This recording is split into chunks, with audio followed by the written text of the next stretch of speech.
think you just gave my speech. Hi, again, I'm Marvette Artis, and I am proud and excited to be running for NC Realtors Regional Vice President of Region 5. Since becoming a Realtor in 2014, I've been very active on the local, state, and national level. I am always authentically ready to innovatively serve you, the members of Region 5. I am running in a contested race. I ask for your support, but more importantly, I ask for your vote. August 11th through 14th, NC Realtors will send out an email for you to be able to vote. What else do I want to say, Kelly? 11th through 14th, August 11th through 14th, vote Marvette Artis, Regional Vice President, Region 5, North Carolina Realtors.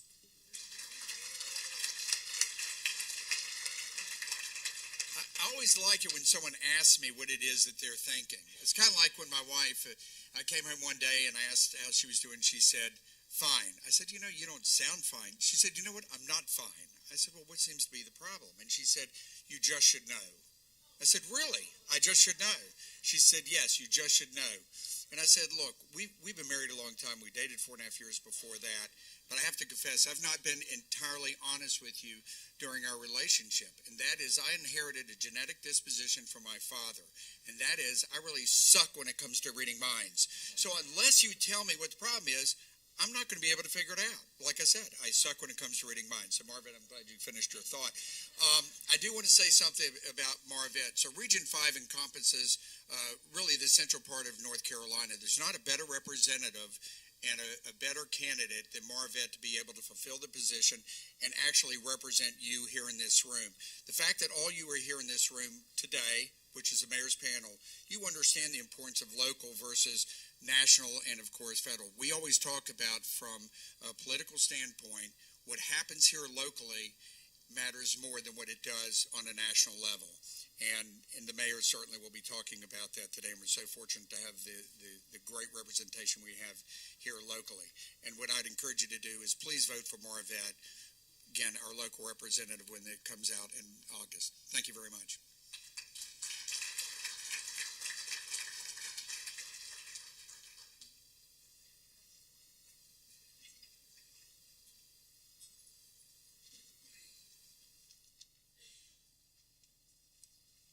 Welcome, everybody. Thank you very much for turning out here. This is actually one of the biggest turnouts we've ever had. My name is Mike Carter. I am the RCA chair, and I'm going to go ahead and get things started with an invocation here. If you please bow your heads. Lord, we ask that you bless the food before us, the company that surrounds us, and the opportunities that are before us. In your name we pray. Amen. Amen. If you please rise for the pledge to the flag. Pledge allegiance to the flag of the United States of America and to the republic for which it stands, one nation, under God, indivisible, with liberty and justice for all. Thank you. If I could go ahead and get Dana Russell to come up from...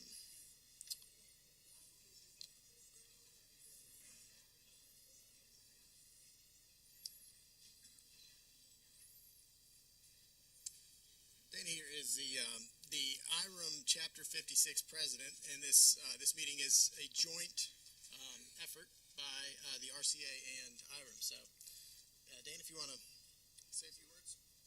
Thank you, Michael. It is a pleasure of ours to be able to join in this venture. Thank you all for coming, especially our distinguished guests, our mayors.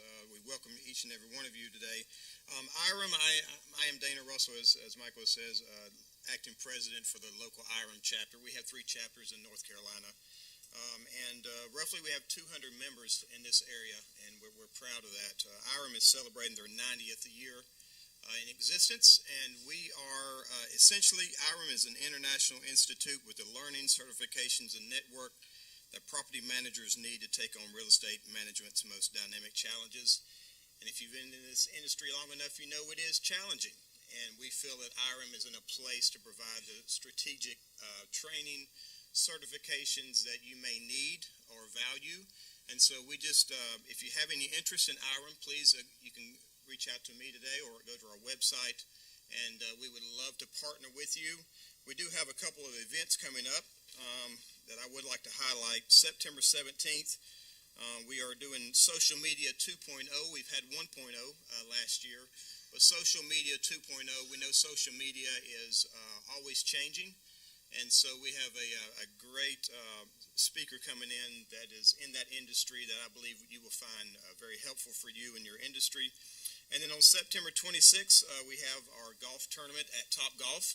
This will be a morning breakfast, kind of changing things up. It was slated for earlier in the year, but we have changed it due to conflicts. So we would love for you to partner with us. We'd love for you to come join, bring your team, and celebrate with us. But again, thank you all for coming out today. We do appreciate your participation. Thank you. Thank you, Dana. And also going to go ahead and follow up too. We've got a few of our events coming up. Also on August 26th, we have the annual Economic Development Panel, which is another very popular one and definitely worth your time. September 3rd is the GRRA annual meeting. September 23rd is the RCA membership meeting, and after that, sorry, that's the last one we had on there. So I'd like to take a second to introduce too. We've got from Isaacs and Sheridan, who's our sponsor here, Nick Blackwood, who's going to be going and say a few words.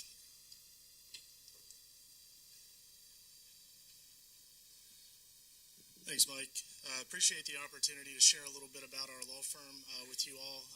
My name is Nick Blackwood. I work with Isaacs and Sheridan. We have 9 attorneys in our office. Really work on anything to do with commercial dirt. So everything from letter of intent, working through the purchase agreement, navigating the financing process with your lenders, anything to do with entitlements. We do a lot of rezoning work, special use permits and variances. So if you have any issues, any projects that your clients are working on, I would be more than happy to talk to you about those projects. I do have some business cards with me. We'd be happy to stick around and talk to you about anything that you have going on. And then all of our attorneys' contact information is easily available on our website too. So again, appreciate the opportunity to speak and look forward to working with some of you on some projects.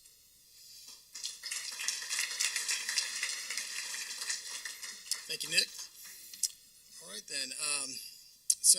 Doing the moderating for the panel here, we do have Doug Copeland. And for those unfamiliar, his background is perfect for this role. He was the Vice President of Cone Health, President of the Triad Business Journal, and CEO of 2 other Triad businesses. So, Doug, if you'd like to please come forward and get this started. Thank you, Mike. It's an honor to be here, particularly among all these folks. I'd ask our mayors to please join me up here so we can begin this panel. You are obviously the star attraction, and I don't know what's changed, but this is the most people we've ever had here, so I'm sure it's as a result of everything y'all have done over the past years that we'll explore in a moment.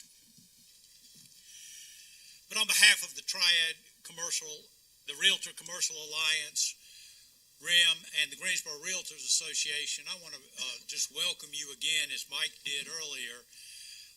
I also want to thank the mayors for being here, and I'm going to introduce each of them from your left.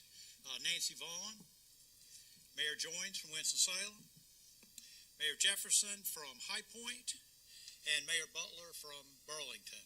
Let's give them a round of applause. We haven't had any changes in the panel this year, but at the end of this year, we're going to lose one of the mayors that's been here for several years. Now, while I know you never complain about things elected officials do, some people do complain. But I would argue that very few of us in this room would ever take on the time-demanding role of being a mayor of one of these 4 cities. So will you join me in thanking Nancy Vaughn for her service?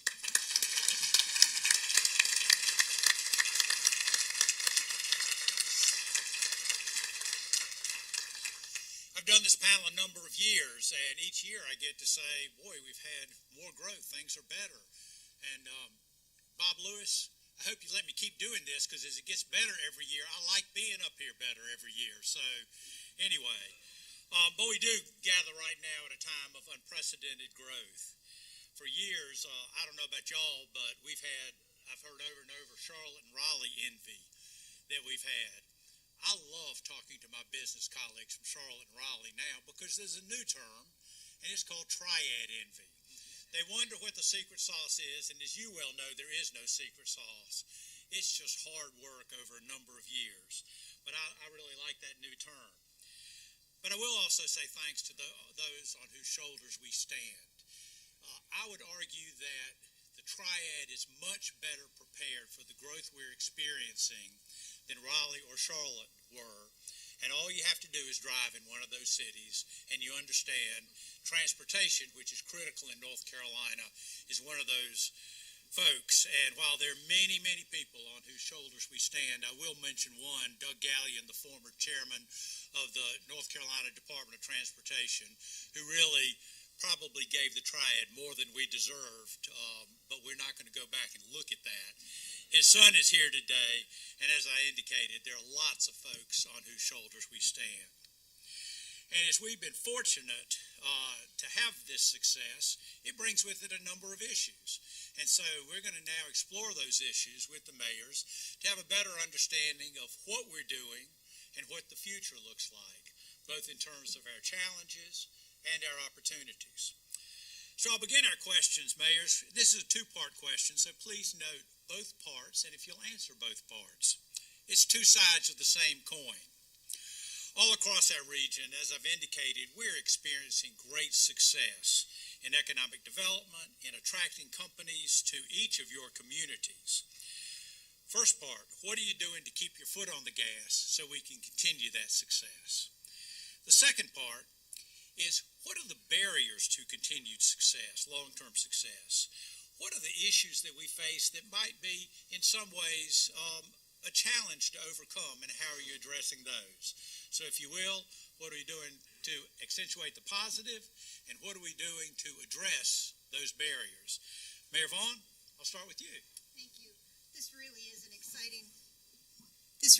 exciting time to be in the triad.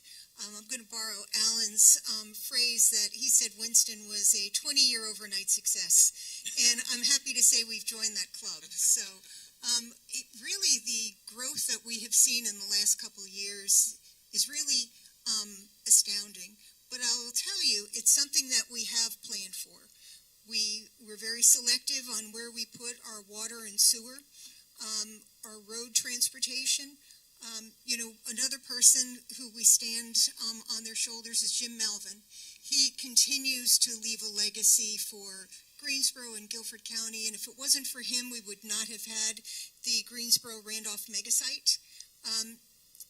It's hard to think back at all of the different announcements that we had, and they seem to get eclipsed by the one a few weeks ago with 14,756 jobs. Is really pretty exciting. The other side of that is something that we are working on, and it is the talent pipeline, because we want to make sure that it's our residents who fill those jobs. We want to raise our standard of living. We want to make sure that people who live in the triad can have the American dream.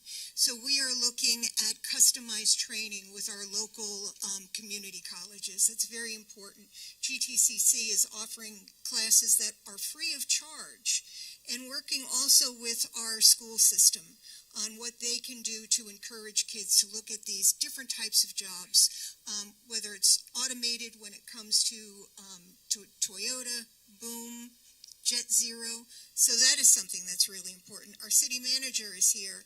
Trey, you want to? And Trey announced an initiative, which is the Road to 10,000 Homes. I think every person in this room will say that our housing really is at a crisis, that we need to have housing at every single price point. We often talk about affordable housing. Affordability depends on who you're talking to. And as these jobs come in, we have to make sure that we can fill them at every single price point. And Trey has a plan. We're working on him with it, and I'm excited. I think those are the two biggest challenges that we have, which is talent and housing. But I will say in closing that these employers who looked at us and decided to come here, they knew we had a plan. They weren't going to invest millions and billions of dollars and hope that we had a plan. So they had faith in us that we can provide the housing, we can provide the employees, that they made their investments. Thank you, Nancy. I think what you got to do is we get these deals coming in, you got to then do what you said you're going to do, because word of mouth throughout the economic development community goes pretty quickly there. So as we were dealing with Jet Zero and the work that we're going to do at the airport, we fortunately had that 1,000 acres ready to go there. And that will begin going back to future folks like Henry Isaacson and Hudnall Christophers and others who had assembled that land, and then we've been working to prepare it, have it graded and ready to go. I say we because I'm on the airport commission, not taking any of the Guilford County folks out there. But Nancy is exactly right. The next key for it is to make sure that the folks coming in get acclimated into the community, get assimilated into the community, and our community college is playing a key role for that. The Lieutenant Governor was in Winston yesterday. She may have stopped by your place as well, looking at our aviation program at Forsyth Tech, because it's a lot of jobs, 14,500 or so. Boom is going to be 1,700, and so on and so forth. We have Marshall, which is already open there, is about 700 jobs. So got have a lot of bodies there to do it. The other thing is we've got to make sure that our community has got places for folks to live, as Nancy mentioned. Affordable housing, I think that might be another issue you're going to get into, so I won't delve into that too much. But I think it's just basically, you said how we keep the foot on the accelerator. Don't get complacent, because you got to continue to have that pipeline full, or at least semi-full, of new projects coming along. Mark Owens, our head of Greater Winston-Salem, tells me that we've got more projects in the pipeline now than we've ever had. I think something like 70 or something. But you'd be lucky to get 2 or 3 out of that in terms of making the deal happen. So just don't get complacent. I'm going to interrupt here just a second, or segue for a moment. I think one of the great things, and you sort of hear the reference in Mayor Joines' comments, one of the great things that's happened in her attitude is that a win for one is a win for all. And most of us, many of us in this room, lived through the time when we were competing. And now if you look at the Booms and the Marshalls and the Toyotas, they're going to be drawing people from up to a 90-mile radius. Mayor Joines, I remember when Greensboro and High Point were competing, and you all won the Dell plant. And everybody in Greensboro was whining, and I said, wait, we won. They put $24 million into it. They put it on the Guilford-Forsyth border, and we didn't put a penny in it. Fortunately, no, thank you, Mayor Joines. But fortunately, my point is, as Mayor Joines articulated all those projects that are important to him, some of which are not located specifically in Forsyth County, the attitude that our change in attitude has helped so much. And Mayor Joines wants to jump in. Let me jump in there just real quickly. I think that might have been the turning point for the Triad, because we were in a fierce competition with particularly Greensboro for Dell. I never will forget, Keith Holliday called me and said, can we come over and chat? So he brought a couple of folks, came over, and they sat down on the table, and he said, look, here's what we're going to put into this deal. And it's allowed us, Winston, to pull out about $3 million that we were planning to put into it. So that was kind of the beginning of cooperation, I think. Thank you. And Doug, I'll just echo a lot of what they shared there. I mean, quite frankly, many of us understand that the biggest challenges can never be solved by one single entity. In fact, I'm reminded of the African proverb, says if you want to go fast, go alone, but if you want to go far, you must go together. And in this day and age, people are looking for government leaders who are willing to make government work. Government for the people, by the people, must consist of people being willing to come together. And I got to tell you, kudos to this panel up here, because folks don't mind coming together.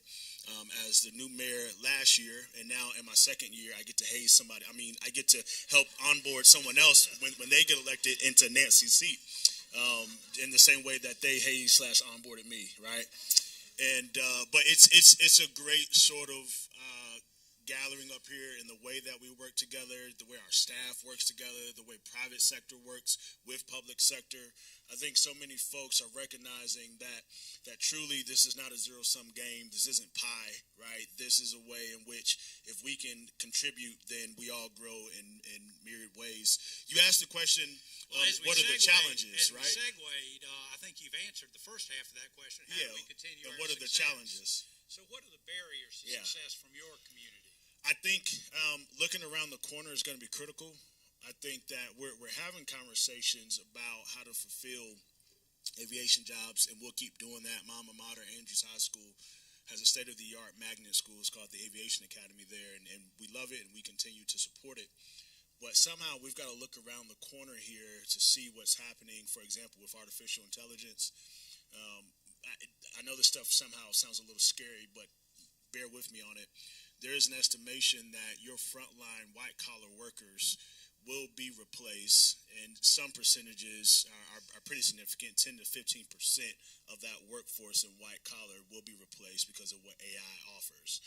And the only reason why I bring that up is because while we're looking to say how do we prepare for the jobs that we see coming in, we also have to somehow think about the displacement of jobs that we're used to having. And I think while that's a challenge, it also presents opportunities. And mind you, Doug, like a good politician, I gave you the problem without giving you the solution to it.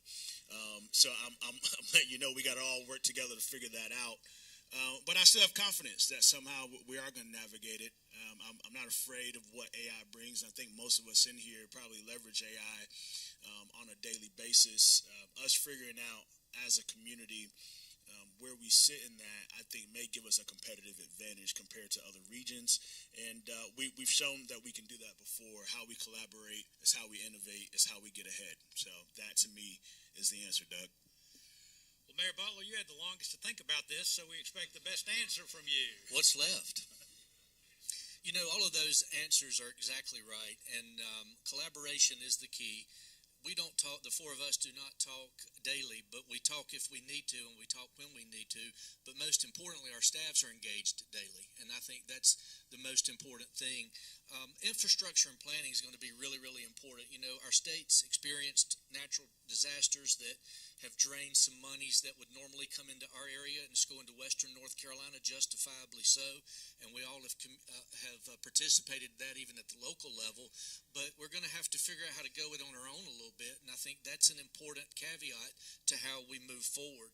And then we don't talk enough about incentives and incentive strategies, but when companies come before us, we now have to be nimble. We have to ask questions because it's not all about money. It's not all about, can you write us a check? We have to be very nimble and very flexible. And one of the things that the city of Burlington has done is rewritten our incentive policy so we can do just that, because money's not always the answer. Sometimes it's just a little different, and we have to think through that. And then we've got to work with our state partners at EDPNC and those folks.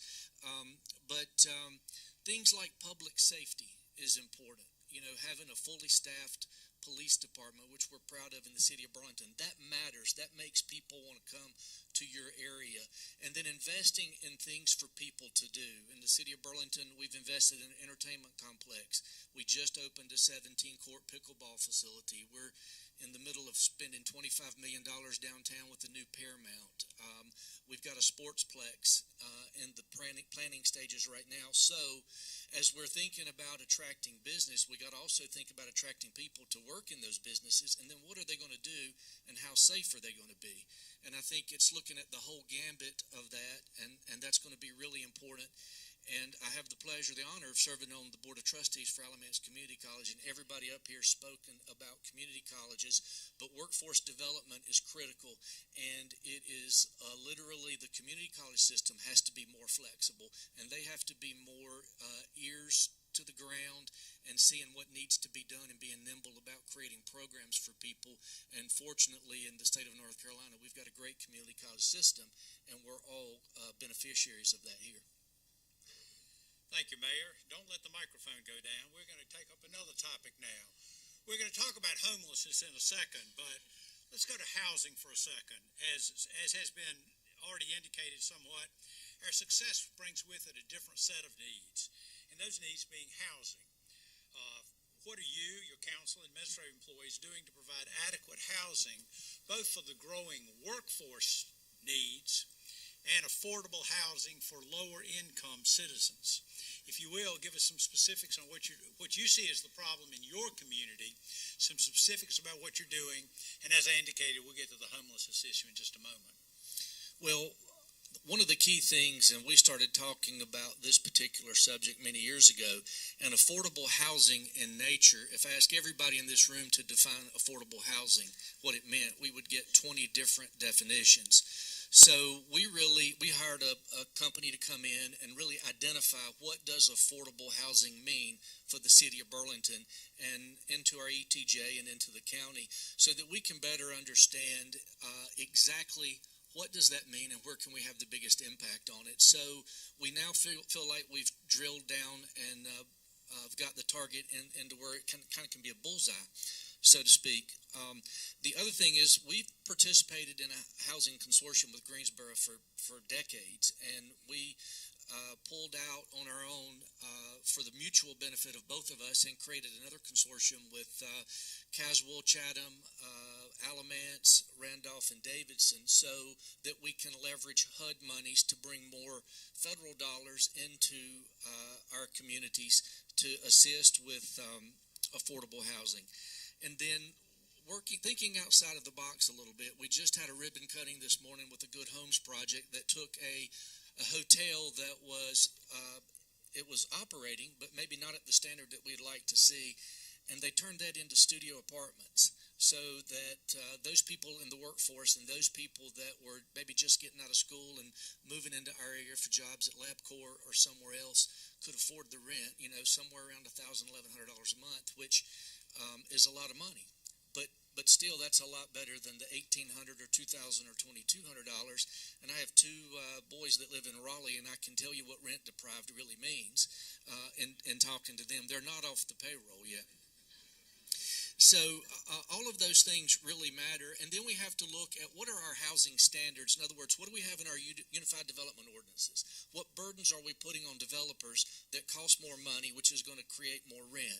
And how can we eliminate being excessive with those burdens and follow the state standards so that there can be alternative building supplies used and there can be quicker caveats to the construction process that time saves money. So all of those things are really important, and I think if we work on those and help leverage the tax break situation to see that a certain percentage of apartments and multifamily that are being built can be for affordable housing or workforce housing, all of those things make a difference. And again, that's something that we're learning from each other as we all move down this road. And when one of us succeeds, we all learn from it, and then we all succeed as well. Mayor Jefferson? Yeah, Doug, thank you. And Mayor Butler did an awesome job, I think, laying it out for us. What perhaps is most important here is when you come to this topic of housing or any other issue that we're navigating, culture eats strategy for breakfast. It also eats policy for breakfast and everything else that you can imagine. And at High Point City Hall, what we focus on is ensuring that we have a culture that can be better in terms of partnering with and facilitating development. We didn't want folks to have a mentality of saying no because, but instead you can change the no because and say yes if, right? And if we have developers coming and pulling permits and navigating what that process looks like, there can be better customer service on how we facilitate that. And our staff, credit to them, I think have improved immensely. We get all types of great feedback from people who are doing projects and saying we are seeing major growth in terms of High Point, and it feels a whole lot easier to be able to work with you all. And so from a culture standpoint, we're big on that. Mayor Butler talked about the Unified Development Ordinance. That's being rewritten now in High Point as a part of our 2045 comprehensive plan. We wanted to be bold and we wanted to be a bit innovative in how we did that. And so increasing density where we can increase density, allowing for ADUs to be built into single-family neighborhoods. One of the challenges I think all of us are navigating are what our friends in Raleigh are doing about this. Unfortunately, somehow something got in someone's coffee, and in December they approved a bill that prevented downzoning. And the issue with that is that you've got certain neighborhoods in your city that are ripe for development in mixed-use areas. And those areas, for example, in High Point, that were former industrial areas that right now are really ripe for us to go in there with developers and do something pretty special. Those would be mixed uses. Those could be everything. Think about what you see at Condon Yards in downtown High Point, what you see at Revolution Mill in Greensboro, what you even see at Innovation Quarter right there in downtown Winston. These really old buildings in these areas, these corridors are ripe for development, but what General Assembly came in and did was basically say, hey, you can't do that unless you find a way to make sure every single property owner that's in that entire region wants that thing. And you can't do this hodgepodge thing where like you draw and then draw them out and then draw and draw them out. You've got to have a contiguous sort of zoning map there. And so the good thing is there's been a lot of advocacy and lobbying to get that overturned because I think they finally realized at the same time that they were trying to address the housing issue that passing legislation like what they passed, all it did was inhibit a lot of great work that many of us were trying to do and took away a lot of local control. Funny thing is that as soon as they did that, a couple months later, they had a bill that was moving pretty quickly because it had bipartisan support in the weirdest way that was going to basically restrict local governments from being a little bit restrictive on certain zoning types. And when I say that, basically what they were going to say is anywhere that you've got single-family neighborhoods, you must also allow, and I'm going to get mixed up here, so you all, we can share the data here lately, but basically you have to allow density types that are not consistent with what's in those single-family neighborhoods. And the issue was that while we all want to grow, we all want to develop, we all want to ensure we have density going on to address the housing issue, we were going to face all types of backlash that could be heated. Doug, I see you trying to segue away from me. Give me one more second here. The very last thing is how we navigated. You don't have the hook, do you? Sandman. The very last thing that I think is important is that just recognizing for certain development projects, it can be expensive, cost prohibitive. Maybe you can't get financing to do that. So where does government step in? Where do we leverage philanthropy to be a part of that? High Point created a $40 million housing fund. We got inspired, as you said before, by what Greensboro did. So Greensboro did $30 million. We did $40 million. Winston did $50 million. Burlington, you may not know it yet, but y'all doing $60 million apparently. But yeah, we're excited about that because we think that's a vehicle that can facilitate development more. Right. Thank you, Mayor. Mayor Joins. Yes, sir.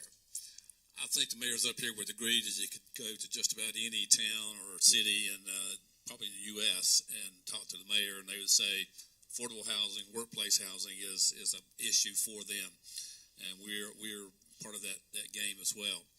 We did a housing needs survey, I guess it's been 4.5, almost 5 years ago, that said we needed about 13,000 new units over the next 10 years at that time. Went to council and asked them to set aside $30 million at that time of our own monies and create a goal of 750 units that we would be involved in for 10 years. Well, we met that goal. During the last 5 years, we created about 3,000 new units, or actually got them financed, but we spent a lot of that money. So we got to thinking about, we're not doing this in a real smart way. We were doing projects kind of on a one-off basis. A developer would bring us a project, we'd evaluate it, and that seems to work okay, and we'd approve the funds for it. So we've changed that now so that we're doing 2 calls for projects, obviously twice a year. And what that allows us to do is to put project A beside project B, beside C, D, and evaluate them not against each other, but with each other to see which one makes the most sense to us in terms of return on investment. We just did our first call this past spring, got a great participation. We'll do another one this fall. So I think that will hopefully allow us to do more projects at a little more cost-effective basis there. We are in the process of creating our own local housing trust fund. Nancy and others have set great examples for us here in the Triad. Charlotte has got a great program. I think they're advised in the process of raising with $100 million or something like that for that one, probably. So we just got to have the resources to do those things. And then Mayor Jefferson mentioned very clearly that we as a city have got to make sure that our rules and regulations are not prohibitive to developers and others who want to come in and do projects. So we're constantly evaluating those. Our planning staff will have informal discussions with our developers to say, here's an issue, you might want to think about this going in. Maybe you can change that a little bit and we can get a little more excited about your project. So I think we're making progress. We've got a long ways to go, though. Thank you. Time is money, and so what Trey did and what I did in the chamber is we've done a number of roundtable discussions, developers, construction, engineer, and really said, tell us what you would like to see us do differently. And over the last few months, we have been able to make some significant changes in our ordinance, in our personnel, to help get those permit times turned around a lot quicker. That's something that is very important. We know that one of the things that we're going to have to deal with is increased density. And whenever we talk about infill rezonings, that, as was mentioned before, that if you're putting a multifamily, a duplex, a triplex, a quadplex in a neighborhood that was single family, that we're going to have to get used to that. That is going to be the way we make up the houses that we need. And those are the most raucous rezonings we have. We had one not too long ago on Willoughby and Pisgah Church. And it is a single family neighborhood, though across the street there are some cluster houses and townhomes, and this was to add a number of townhomes on the same street. You're going to see more of that. And what we're going to need is some support in making those difficult decisions. As a council, we can't make decisions on how many people show up in a room, because there are a lot of other people who aren't showing up but know that the need is real. So we do have to look at density. We also did a housing needs study, and I think it said we needed about 30,000 more housing units, and that was before these announcements. And so, Trey decided we wanted to do something measurable, and we went with 10,000. I believe that he's already thinking he's got to change that to 20,000 based on some of these new announcements. But we are looking at ways that we can be more business friendly. And the biggest thing is water and sewer. We can't grow the way we used to because of the legislature and annexation rules. But there are a lot of areas around us that have incorporated, and they would like some water and sewer. Now, keep in mind, they incorporated to get away from us. And so we said, well, if you incorporate, don't expect our water and sewer. And lo and behold, but we made some very difficult decisions, and we did come up with an interlocal government agreement with Pleasant Garden. They were the first ones. We just passed one for Selma, and not Selma, Sedalia. Sorry about that. Didn't want to get Selma excited. Sedalia. But we are looking at how we can help be the utility provider for this region, for Guilford County. And it's going to be expensive. So if you're talking to your legislators, I would ask you one thing, and that would be to support the city of Greensboro when it comes to water and sewer, that we need funding so that we can continue to be the regional provider for this area and to help us grow that housing base. Mayor Vaughn, again, while you got the microphone, each community in the Triad is different relative to their water and sewer needs. That said, water and sewer and connections are an incredible part of economic development.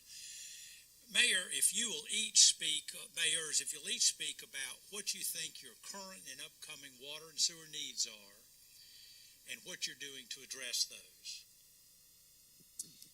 Wow, that's a big question, because water and sewer is key. We ran the water and sewer out to Toyota. That cost the city of Greensboro, it cost us $180 million. That is a lot of money. And it also took up a lot of our capacity. So we are looking at our capacity to make sure that we have enough for the city of Greensboro, for the people who are here and for our growth, and for the growth patterns outside. We supply most of the water and sewer for the airport. We were fortunate that Golden Leaf helped with the majority of the water and sewer for the Jet Zero plant so that we didn't have to come out of pocket on that again. But we are really going to need a new wastewater treatment plant in the near future. And that will be a significant investment. The Piedmont Triad Water Authority is working on that now. The Water Authority also has the ability to be a sewer authority. And we know that's where our weakness is, but nobody wants to volunteer to have a sewer plant in their community. So that's the number one hurdle. We have to find out where. And then the other hurdle is the price tag. And it will be over $1 billion. And that is something that obviously we, even as a region, we can't do that. We're going to need help from our legislature and maybe the federal government as well. But water and sewer is key to all of this. None of these announcements would be made without water and sewer. So when you talked about keeping your foot on the gas, we have to make sure that we have safe, clean drinking water and that we also have enough sewer capacity. Mayor Joynes? Yeah, I think I've got good news and bad news. The good news is we've got plenty of treatment capacity with both wastewater and fresh water. We've got plenty of supply of fresh water. You know, we own the top 30 feet of Kerscott Reservoir up in Wilkes County. Somebody estimated it's 11 billion gallons of water. I don't know who did that calculation. Somebody from NC State, I'm sure. But I'm sure it's accurate. Oh, that's true. A&T, right. We do have, as I said, great treatment capacity. The issue we've got right now is we're running tight on actually development sites that are within the drainage basin of Winston-Salem, that is gravity sewer drainage. So we're just now beginning to look across the eastern leg of the Beltway. Everything on that side flows this way. So we're going to have to go with lift stations, which our Utilities Commission is not real thrilled about, and nobody really is, because if they fail, you've got some issues there. But we're doing one just now down in the southeastern part of our area, and it's going to open up about 600 acres of development sites. So we're going to continue to do those around the city. I think another issue in terms of, you mentioned water and sewer, but I do want to kind of expand that definition of utilities to solid waste disposal. We all have landfills. Our landfill has we believe, a life to about 2045, 2049. But we need to get started in the next couple of years to get another one permitted, because it'll take probably 15 to 20 years to get all the permits, the approvals done, to get that done. And that's not, as Nancy said, nobody really wants a landfill in their area as well, but we've got to think about that going forward. But we're fortunate we've got the capacity to deal with it. We just need to make sure we got the sites that can benefit from it. Thank you. Yeah, both mayors mentioned what the Piedmont Triad Regional Water Authority is doing to study and help us all understand where in our current capacities we could improve and maximize what our current assets are. I think one of the things we're also navigating some of the requirements that have come down regarding water treatment, especially for PFAS chemicals, and it's pretty cost prohibitive for what we'll have to address, and I'm sure that's not just High Point. I imagine every one of our neighbors in this Triad region are having the same discussions. What is becoming a bit problematic is that you had FEMA doing great work to address some of these issues. And if you're following any of the conversations out of D.C. right now, what you know is that FEMA now has become an unreliable pipeline in terms of that support as it once was. In some cases, they're talking about getting rid of FEMA, and in other cases, plenty of organizations and governments who already had FEMA BRIC grants approved, many of those have now been stripped away. So where people were addressing pump station issues, flooding, and so many other things, now that money's no longer there. And so critical issues such as safe drinking water now is no longer a priority for the federal government, it seems, and we're having to figure out how we fund that at a local level. And so that's one of the pieces that we're wrapping our heads around. We work with folks in 4 different counties. High Point is the only municipality in the state that sits in 4 counties. So we've got Guilford, Davidson, Forsyth, and Randolph. And so we have to work with government bodies in every single one of those, all of those county commissioners, as well as every municipality, to be a partner with them as we look to do development for water and for sewer capacity. Thank you. Yep, and along those same lines, the city of Burlington, we do have an abundance of water. We collaborate and partner with Greensboro. They assist us with some sewer. We assist them with water. That's part of that collaboration period. But when it comes to taking water across basin transfer or something like that, if there was a big development outside of our ETJ or somewhere else, we're a little reserved about that. We want to be sure that we're maintaining our water supply for our future growth and for the economic development in our area and how we're growing. And we just talked about PFAS and dioxane issues and things like that. So there's a lot out there that's in play, and there's lawsuits out there, and some municipalities participated in class actions. Some chose not to. We chose not to. We chose to kind of go it on our own, because all of everything we're talking about does require a lot of funds. Our water and sewer fund is an enterprise fund with all municipalities, so it is robust and healthy. We've got a head start on what we've got to do to grow and continue to grow, but there's also impacts on businesses that are coming in. What are they putting into our water supply? What are they putting into our sewer? How are you measuring that? And we've created a standard for that in some regards has sort of become the standard for the Southeast. We work closely with the Hall River Assembly and our folks downstream, Pittsburgh, all the way to Jordan Lake. And then how are Jordan Lake rules going to impact us? If you really want to talk about a scary impact for Greensboro, Burlington, is as the Jordan Lake rules expire and new rules are written, that could put significant burdens on us that are going to be unfunded that would dwarf what PFAS or PFOA may actually be doing to us. So it's just looking at the big picture. Nothing's ever as good as it looks or as bad as it sounds. So it's just moving with it and talking to everybody so that we all have our feet on the ground. But it will be a pay-to-play game, and as development comes in, there are going to be impact fees, and you're going to have to pay to play, and that's where it's going. And you've already seen that with stormwater. You're going to see it with solid waste moving forward. It's going to be an enterprise fund, supposed to be an enterprise fund. So all of those things are going to kind of shift the burden a little bit, and it does impact those of you in this room. So it's something worth keeping your eyes on. Thank you. Our next topic is something we could spend the entire time on.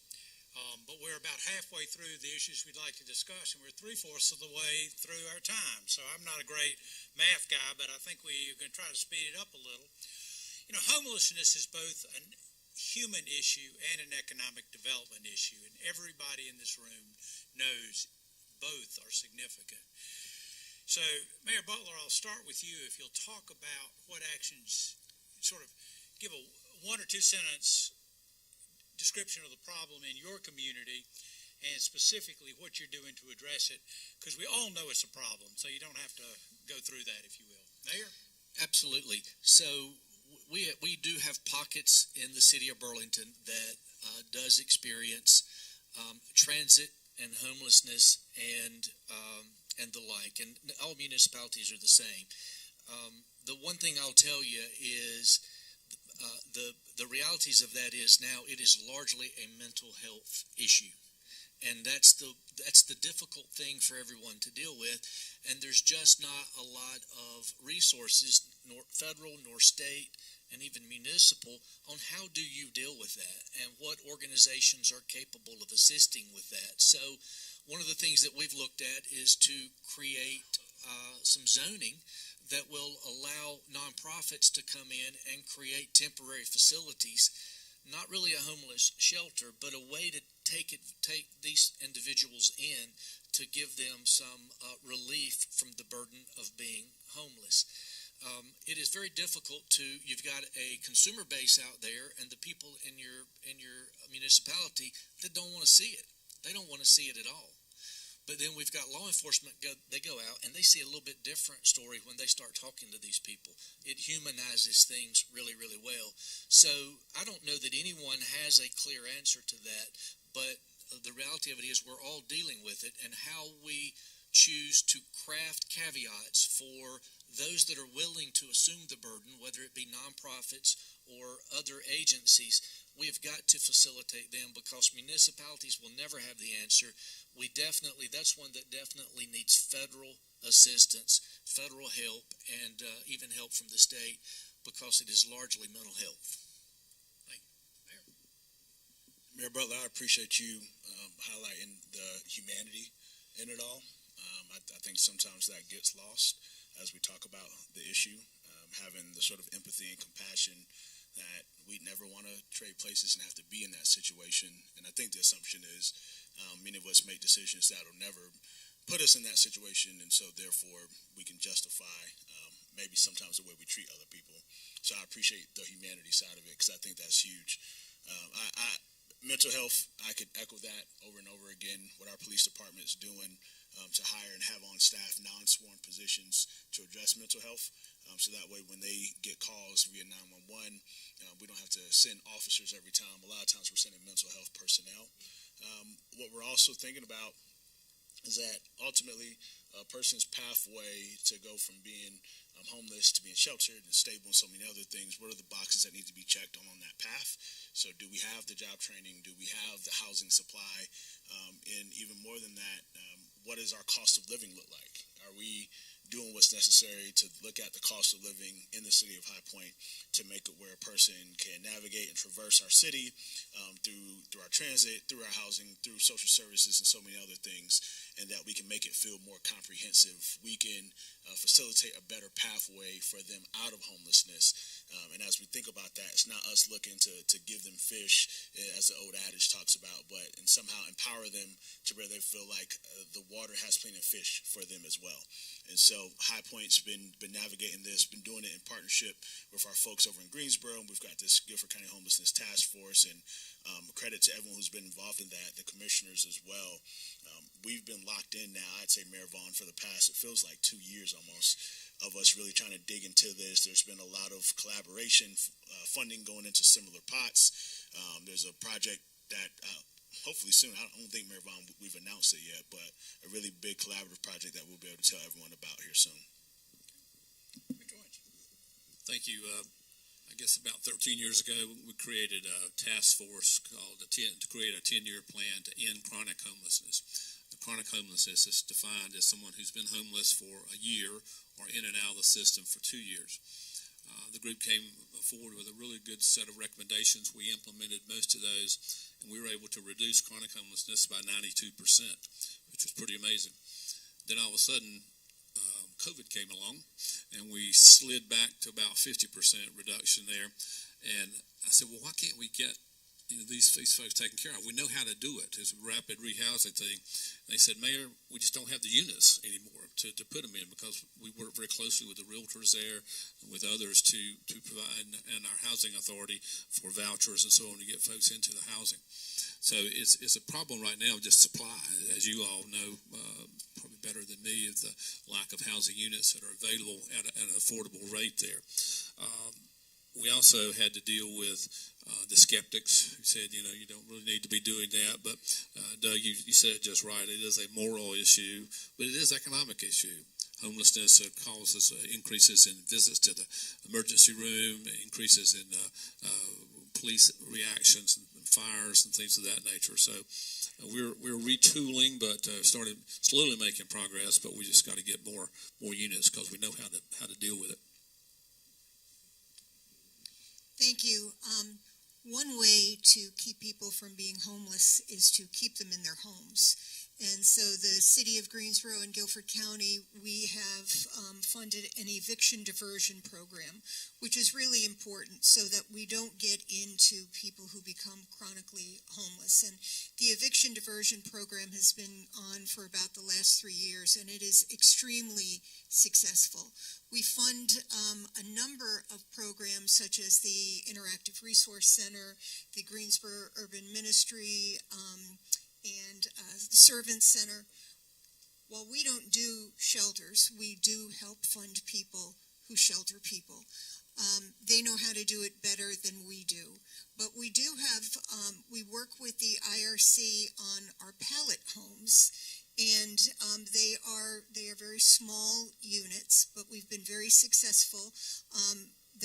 We put them up in the winter for the winter months, and 80% of the people who were in these pallet shelters went into permanent housing. So not only did they have shelter, but they had caseworkers, and the caseworkers worked with them to get them into permanent housing. We are looking at doing it during the summertime. The Department of Insurance has this wonky rule that you can only have a temporary shelter up for 180 days. So you can take it down and put it somewhere else and put it back up again, which really doesn't make a whole lot of sense. But we're working with the Department of Insurance, the pallet shelters. We've had a lot of people come to see what it is that we're doing and how we work with the IRC to make sure that people get into long-term housing. We also have a behavioral health response team, so that if there is a call for somebody who appears to be suffering from some sort of a mental illness or addiction or is homeless, that we have clinicians go out.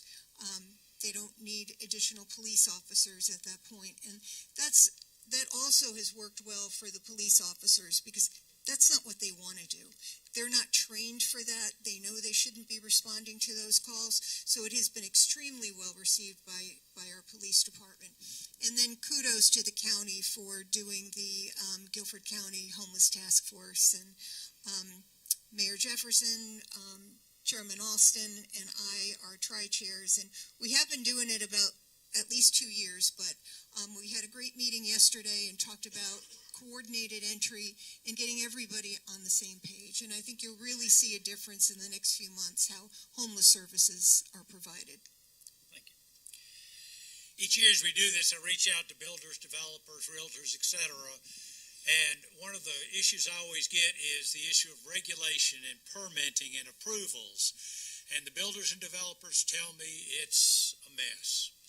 And when I talk to the municipal officials, whether they be elected officials or people at departments, they say it's running so smoothly and it's improved.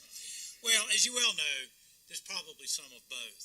So I'd ask each of our mayors, if you will, we're all running out of time, and several of you have referred to this in your other comments, but why don't you list 1 or 2 or 3 things, just in a list form, that you've done in the past year.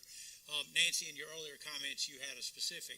So list a few specific things you've done to improve the speed, efficiency, lack of burdensome, whatever you want to say. That's a new word. Over the past year, you've done to help address all these needs we've talked about.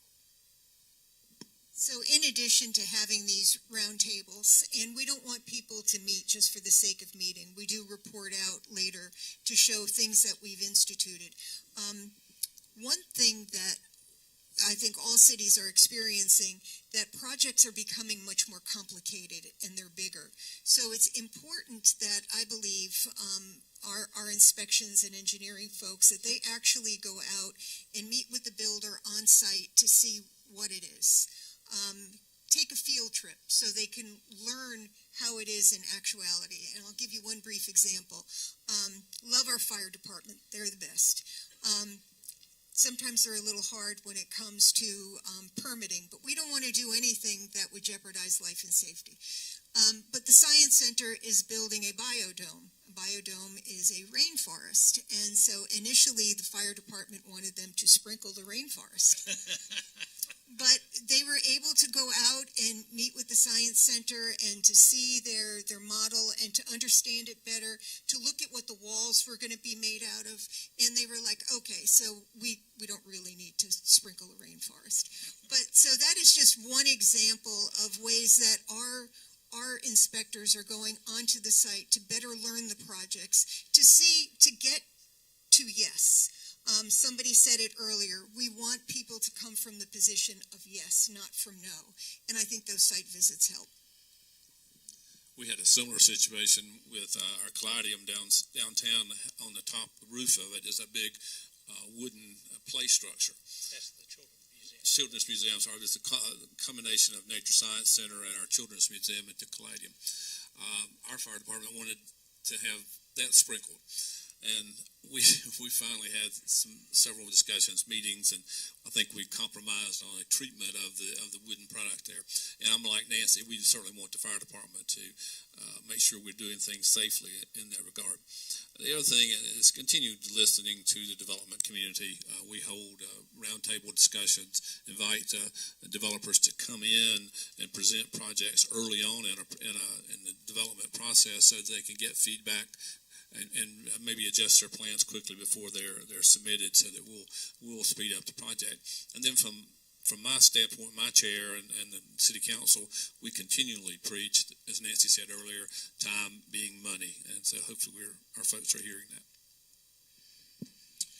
Yeah, I was speaking with the developers of one of our new hotels downtown, and while they were being complimentary of the process of working with our team at City Hall, one of the things they just inquired about is, why is it that regardless of what city you go to, it could all be in the same state, but it just feels like the process, the rules, the steps, the procedures, the requirements, they're all not like the same. They're not consistent, and it's so different. I could develop in Greensboro and High Point and Winston and navigate 3 different processes, yet it's all in one region. And to that effect, we've been having conversations at the city level to say, where are we going beyond what the state requirements are on some things, and how can we make sure that we're being as streamlined as possible with where the state is, so that way we can keep it simple. And granted, we can't control what someone does in another municipality, but at the very least what we can do is somehow keep it simplified and make it where we know at the state level, and I serve on the state's residential code council, so we have these discussions as well. At the state level, they care very deeply about building safety, but they also care very deeply about us addressing this housing crisis. And so in the city of High Point, can we simplify, can we streamline, can we be consistent, so that way it removes some of the confusion in that way. We're also looking at where our technology can continue to improve. We implemented technology several years ago that enables you to see in real time where any permitting and any development project is at. And we keep up and monitor a dashboard so we can know what's in the pipeline, how fast are things moving. As it's been said before, time kills deals. And so we continue to say that. We continue to make that the culture. As I said, culture eats everything else for breakfast, lunch, and dinner. And so we got to make sure within our culture that we're willing to navigate it and be partners with our community as we look to grow our city. Mayor, you're the cleanup batter. Last question, last speaker. I'll be done in about 15 minutes. So this is a great topic, and it's one that's really near and dear to my heart. And I'll tell you, you're looking at 4 municipalities up here, and the rest of the municipalities in North Carolina. If we don't fix this one, Raleigh will. So if we want to maintain control of our municipalities and we want to maintain control of our zoning and ordinances, we better get on top of this one, because Raleigh's already proven that they're willing to stick their nose in it, and they should if we don't fix it. So that one's an important one. First of all, in Burlington, there's a couple of things that we're doing, and it's kind of a moving target a little bit. If it's a $5 or $6 million project, the developers love us. They think everything's perfect. They think the UDO is clean and concise. If it's $1.5 million, $2 million project, it's bumpy. It doesn't flow for that developer, and the reason it doesn't is because that developer may not have the staff. They may not have the legal expertise, the architectural expertise, and they may be coming to us with a concept instead of a plan. So how do you bridge those 2 items together is what's really important. So we've created a system that caters to big projects, but a system that is very cumbersome to small projects. And as everybody knows, small projects are the dynamics of our economy. So that's one we all have to address. We do quarterly UDO text amendments. As we've seen things that impede on developers each quarter, we'll do text amendments to our UDO to try to clean those up. And as developers bring them to our attention, we put them on the list. We do have, in our economic development department, we've got a one phone call resource that if you're doing a project and you've got questions or it's hung up, you call the economic development person. You do not call engineering or planning, because that guy gets it. He understands what it is you're trying to accomplish, and then we work with planning and engineering.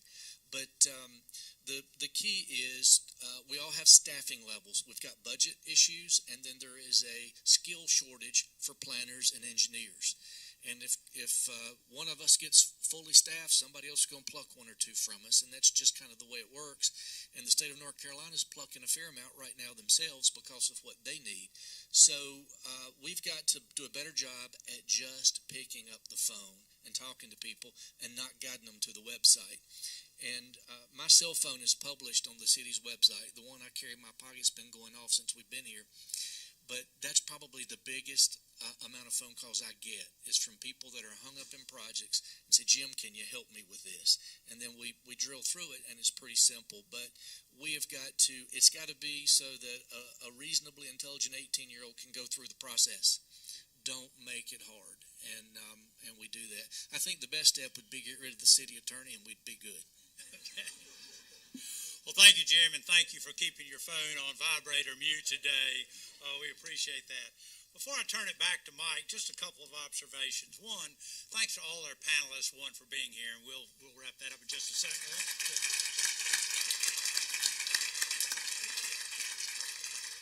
I also want to thank them for giving shout-outs to some of the people that came before us. I started with one, and others added to it, and I think it's wonderful when we understand that none of us did this by ourselves, and that was referred to several times in their cooperation, and that's my second point. I think they articulated very clearly the cooperation they're showing each other today, and I believe it was sincere when 10 years ago, if they had said it, it might not have rung so true, if you will, and we've watched that change, and we've seen the benefits, so thank you for articulating the sincere cooperation you have. And the third thing is, having done this a number of years, I want to thank you for your candor and for your specificity. I used this example last year in the introduction. I didn't need to this year. My friend Bob Schieffer, who was the longtime host of Face the Nation, one time said a politician was on having to be a governor, and the governor didn't answer the question, just gave all this, those two-letter words, things, begins with a B and second word's an S. And he said, Governor, we have a strange rule on this program. We actually expect you to answer the question. So you want to give that another shot?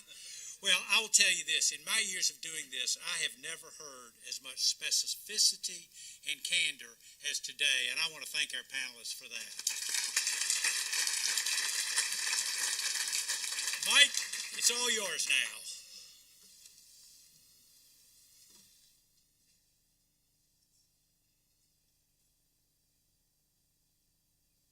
So much again, mayors. And can we also get a round of applause for Doug Peterson, our moderator? Fantastic job. Had great questions there that I think we all benefit from. Did not find out how the age-old question of how we get more vape shops, but we'll get there next time. Only announcements we have are just encouraging our members to invest in art. Core housing study. You can find that on the GRRA website. And that's it. Thank you so much. Have a great day.